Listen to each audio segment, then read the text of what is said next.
So in this section, we will go ahead and take an overview of how we can deploy the services and also try to secure them as much as possible while staying inside the platform as a service category.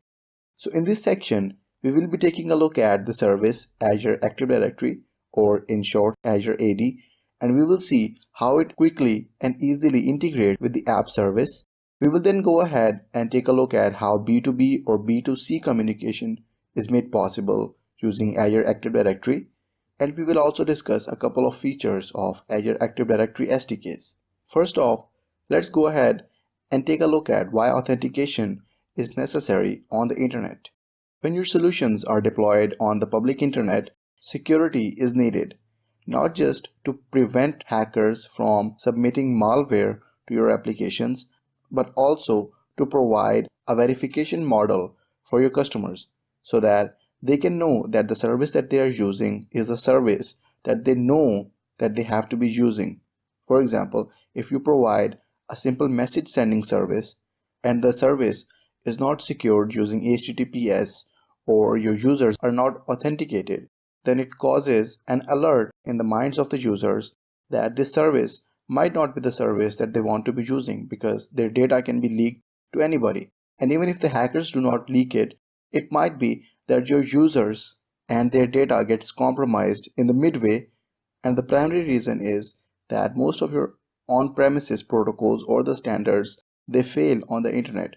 On-premises protocols are designed for the data centers where the data stays inside the data center and no external access is provided to the services deployed. However, that is not the case on the internet. Although hybrid cloud solutions are also available, but most of the times your employees or the customers, they are always on the go. So you definitely need to provide a solution using which your customers and employees can connect to the services while they are on the go using their mobile devices, their tablets, or a public internet cafe as well. And this leaves the responsibility of security and data protection over to you.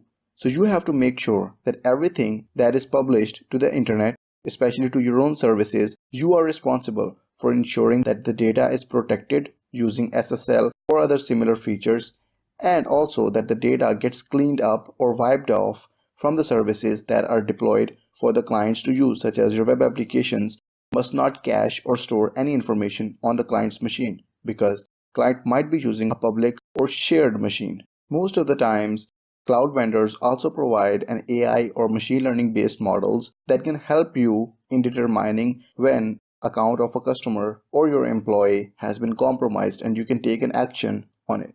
A couple of services that Azure AD supports include but are not limited to business-to-business communication, as well as the services for B2C communication. For example, Microsoft Azure Active Directory supports OpenID as well as OAuth protocols, so that you can utilize the services for authorization as well as authentication. And you do not need to rewrite your applications to support Azure Active Directory, as it will automatically integrate with your own components. And that is where the native SDKs come into the play. Native SDKs are made available for server applications as well as for the client applications, so that you can control how your users authenticate and how they access the data on the applications. And it also supports identity services for your own Azure resources that have been deployed on the cloud, so that each individual resource has an identity when it is trying to communicate with another resource to fetch some information or the data. Apart from the services that Azure Active Directory has to offer, another very important feature of the Azure Active Directory is that it is globally accessible. Your users or the customers can access their information and utilize their identity services anywhere on the globe. So they do not need to connect to the data centers through a VPN or anything. And this also provides a similar feature to your operational teams. So inside the Azure portal, you are provided with a singular dashboard that can allow your IT or the NOC teams to control how users are accessing the resources and which of the users need to get an access key for the services, or the access of which of the users needs to be revoked. For enterprises, Azure Active Directory also supports custom branding, which means that you can match the theme of Azure Active Directory with your own theme, and you can also include your own logo to make sure that the customers know that this is indeed the service that they want to be using. Most of the times, it is thought of that the Azure Active Directory is just a revamp of the Active Directory that we know from Windows Server, and it has been deployed as a cloud solution on the Azure. Active Directory is pretty much older product, and internet as well as the security protocols have changed quite a lot over the time. And that has helped Microsoft in redesigning the overall architecture of the Active Directory and to deploy the best-in-class security and protection protocols on the cloud. Azure Active Directory powers authentication on Microsoft Azure services. It also helps consumers or customers of Office 365 to utilize most of the services from Azure Active Directory to support the data protection. And whenever you buy a new subscription with Azure, an Azure Active Directory is enabled for free. So you always have a new tenant inside the Azure Active Directory.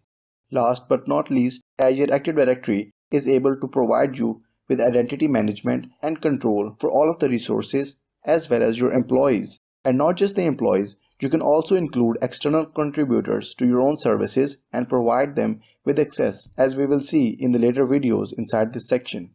So we will take a look at the couple of features provided by Azure Active Directory, such as how authentication works inside the portal as well as on top of other resources. We will also go ahead and take a look at how we can integrate the Azure Active Directory services inside the Azure App Services. We will also discuss what are the benefits of integrating the Azure Active Directory SDKs inside our applications. Before we actually head over to the demonstration of Azure Active Directory,